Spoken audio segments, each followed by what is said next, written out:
गांव में रहने वाला एक नौजवान लड़का पुरानी बुरी यादों को ना भूल पाने और एक ही चीज के बारे में बार बार सोचने की आदत से परेशान था। अगर उसे कोई कुछ कह देता या फिर उसके साथ कुछ थोड़ा सा भी गलत हो जाता तो वो बस उसी एक घटना के बारे में पूरे दिन सोचता रहता। वही बात उसके दिमाग में हर समय घूमती रहती। फिर वो या तो अपने साथ हुई किसी बुरी घटना के लिए अपनी किस्मत और भगवान को कोसता रहता या फिर अपने मन में उस इंसान से बदला लेने के ख्याली पुलाव बनाता रहता जिसने उसे कुछ कह दिया था या उसके साथ कुछ गलत किया था। अपने इस ज़्यादा सोचने की आदत की वजह से ना तो लोगों के साथ उसके अच्छे रिश्ते थे और ना ही वह किसी काम को अच्छे से कर पाता था। वह हर समय तनाव व मानसिक अशांति की स्थिति में रहता। उसकी ऐसी हालत को देखकर उसके एक मित्र ने उसे सलाह दी कि यहाँ पास के ही एक बौद्ध मठ में एक जैन मास्टर रहते हैं, तुम उनके पास जाओ, वो तुम्हारी इस मानसिक समस्या का कोई ना कोई समाधान अवश्य बता देंगे। वह नौजवान लड़का जैन मास्टर के पास जाता है और अपनी समस्या उन्हें बताता है कि कैसे वो एक ही घटना के बारे में बार बार सोचता रहता है और पुरानी बुरी बातों व यादों को भूल नहीं पाता। लड़के की समस्या सुनने के बाद जैन मास्टर वहां से उठकर मठ के अंदर चले जाते हैं। जैन मास्टर का बिना कुछ उत्तर दिए यूं उठकर चले जाना लड़के को कुछ अजीब सा लगता है, लेकिन वो फिर भी वहीं बैठा रहता है। थोड़ी देर बाद वह देखता है कि जैन मास्टर मिट्टी की गिलास में पानी भरकर उसकी तरफ चले आ रहे हैं। जैन मास्टर लड़के के पास आकर खड़े हो जाते हैं तो लड़का भी उनके सामने खड़ा हो जाता है। जैन मास्टर लड़के से पूछते हैं, बताओ इस गिलास का वजन कितना होगा? लड़के ने कहा, मैं एकदम सटीक तो नहीं बता सकता, लेकिन इस गिलास का वजन बहुत ही कम है।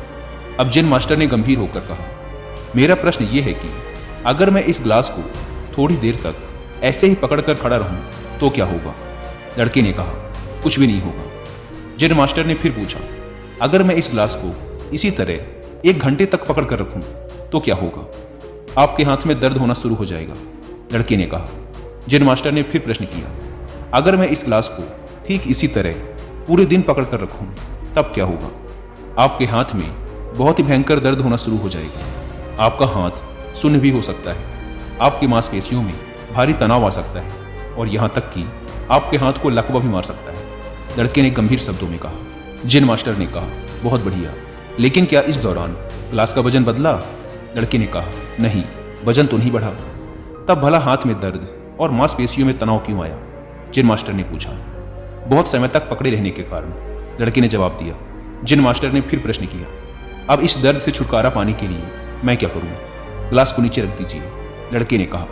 जैन मास्टर ने कहा, बिल्कुल सही, और जीवन की परेशानियां भी कुछ इसी तरह होती हैं। इन्हें कुछ देर तक अपने दिमाग में रखिए और लगेगा कि सब कुछ ठीक है। उनके बारे में ज़्यादा देर तक सोचिए और आपको पीड़ा होने लग जाएगी, और इन्हें और भी देर तक अपने दिमाग में रखिए, फिर ये आपको आसान व पागल करने लग जाएंगी और आप कुछ भी नहीं कर पाएंगे। जैन मास्टर ने लड़के की तरफ इशारा करते हुए कहा, अपने जीवन की पिछली गलतियों और घटनाओं के बारे में सोचना जरूरी है, लेकिन उससे भी ज़्यादा जरूरी है उनसे सीखकर आगे बढ़ना। अगर तुम एक ही बात को पकड़कर बैठे रहते हो तो ठीक उस गिलास की तरह ये भी तुम्हारे जीवन में दर्द पैदा कर देगा। अगर तुम आज अपने अतीत को लेकर बैठे रहते हो तो ये आज भी तुम्हारे हाथ से निकल जाएगा और फिर तुम भविष्य में इसके लिए पश्चाताप करोगे। तुम अपने अतीत के लिए जैसा इंसान बनना चाहते हो या फिर जिन गलतियों के लिए पश्चाताप कर रहे हो तो तुम आज से ही वैसा इंसान बनने का प्रयास करो और कोशिश करो कि आज तुम वैसी गलतियां ना करो जिसके लिए तुम्हें भविष्य में पछताना पड़े। इसलिए चिंता करना बंद करो और अपने आज के कर्मों पर ध्यान दो, क्योंकि चिंता व्यक्ति को उसकी चिता तक ले जाती है।